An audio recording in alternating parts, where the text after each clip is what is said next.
Hello everyone, welcome to நர்பவி சமையல். இன்றைக்கி நம்ம சுட்ட கத்திரிக்காய் தொக்கு எப்படி செய்கிறதுன்னு பார்க்க போகிறோம். அதுக்கு நம்ம ஒரு பெரிய கத்திரிக்காய் எடுத்துக்கணும். இப்போ நம்ம என்ன செய்யணும் அப்படின்னா, கத்திரிக்காயை நல்லா சுற்றியும் எண்ணெய் போட்டு தடவிக்கோங்க. அதை அடுப்பில் வச்சு நல்லா சுட்டு எடுத்துக்கணும். எல்லா பக்கமும் திருப்பி விட்டு நல்லா சுட்டு எடுத்துக்கோங்க. அது எப்படி சுடணும் அப்படின்னா, அந்த தோல் எல்லாமே சருகு மாதிரி உங்களுக்கு வெளியில் வரும். அந்த அளவுக்கு நல்லா சுட்டு எடுத்துக்கோங்க. அதுக்கப்புறம் தனியாக ஒரு பிளேட்டில் வச்சுட்டு ஒரு 5 நிமிஷம் ஆற விடுங்க. ஆற விட்டதும் உங்களுக்கு அந்த தோல் எல்லாம் நல்லா பிரிஞ்சு வந்துடும்.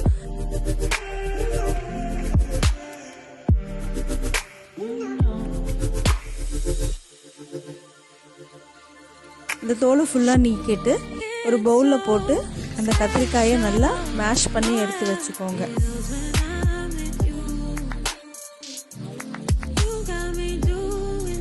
இப்போது வடை சட்டியில் ஒரு கடாயில் எண்ணெயை விட்டுக்கோங்க.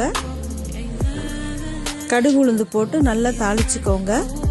அதுக்கப்புறம் கருவேப்பிலையை போட்டு நல்லா வதக்குனதுக்கப்புறம் பொடியாக கட் பண்ணி இந்த வெங்காயத்தை போட்டுட்டு ஒரு நிமிஷம் நல்லா வதக்கி விட்டுக்கோங்க.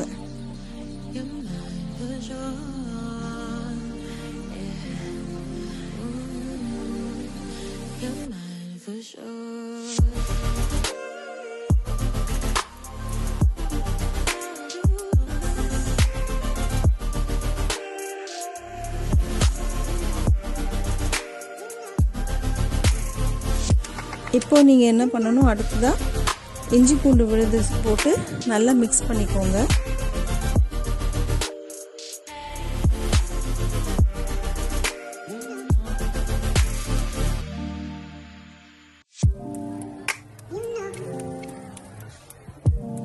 அடுத்தது மஞ்சத்தூள், மிளகாய்த்தூள் எல்லாத்தையும் சேர்த்து நல்லா கிளறி விட்டுக்கோங்க. மஞ்சத்தூள் 1/4 டீஸ்பூன், மிளகாய்த்தூள் 1 டீஸ்பூன் போட்டுட்டு நல்லா மிக்ஸ் பண்ணிக்கோங்க. உங்கள் காரத்துக்கு தகுந்த மாதிரி உங்களுக்கு தேவையானது இருந்ததுன்னா இன்னும் கொஞ்சம் சேர்த்து நீங்கள் ஆட் பண்ணிக்கலாம். இப்போது கட் பண்ணியிருந்த தக்காளியுமே நல்லா போட்டு நல்லா வதக்கிக்கோங்க.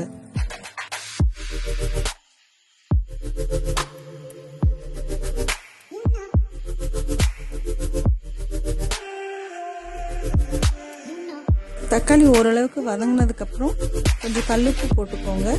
உப்பு உங்கள் தேவைக்கு ஏற்ப நீங்கள் போட்டுக்கோங்க. நீங்கள் தூளுப்பு போடணுன்னாலும் நீங்கள் தூளுப்பு நீங்கள் போட்டுக்கலாம். போட்டுட்டு நல்லா தக்காளி மசிகிற அளவுக்கு நல்லா வதக்கிக்கோங்க.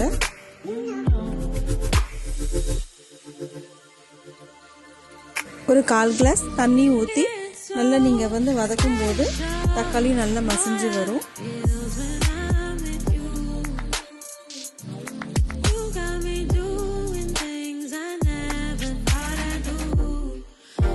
தக்காளி நல்லா மசிஞ்சதுக்கப்புறம் இப்போ நம்ம மசிச்சு வச்சுருந்த கத்திரிக்காயை அதில் போட்டு நல்லா நம்ம வதக்கிக்கணும். எல்லாம் நல்லா ஒன்றா வர்ற அளவுக்கு நல்லா வதக்கி விட்டுக்கோங்க.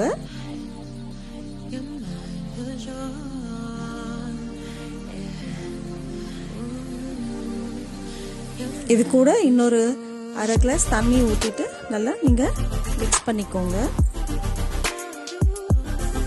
அந்த பச்சை வாசியெல்லாம் போகிற வரைக்குமே நல்லா வதக்கி விட்டுக்கோங்க. ஒரு 2 நிமிஷத்தில் உங்களுக்கு நல்லா கொதிச்சு வந்துடும். கத்திரிக்காய் தொக்கு உங்களுக்கு ரெடி ஆயிடுச்சு.